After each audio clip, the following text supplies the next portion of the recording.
আসসালামু আলাইকুম, সবাই কেমন আছেন? আশা করি সবাই ভালো আছেন। আমি একটু ডাক্তারের কাছে আসছি, বুঝছেন, কিন্তু ডাক্তারের কাছে আসছি এটা বলার উদ্দেশ্যে আমি ভিডিওটা করি নাই।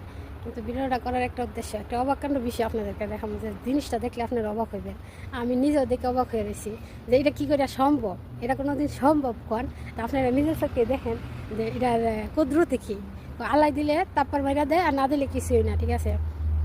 এই যে কুদরতি গাছ আল্লাহ দিছে, তারপর বাইরা দিছে, বুঝছেন। তো ভাবতেছেন যে আমি ডালিম দেখে কথা কইতাছি, তো ডালিম দেখে কথাটা করার কারণে আপনারা নিজের চোখে দেন, মানে মাসাল্লাহ কোয়া লাগে। তাই আল্লাহ যারে দেয় ইচ্ছা মতো ডাইলা দেয়, আর যারে না দেয় না, মানে 1 ইঞ্চি গাছও না, কিন্তু মাসাল্লাহ দেখেন আপনার যেরকম ফল সেরকম আরও ফুল, ঠিক আছে। অনেকগুলো ফুলও কিন্তু নষ্ট হয়েছে, চিন্তা করেন, মানে গাছটা যদি দেন আপনি অবাক, কিন্তু কতগুলো মাসাল্লাহ দিনে ডালিম ধরছে, দেখছেন। দূরের থেকে আমি গাছটা আপনাদেরকে দেখাই।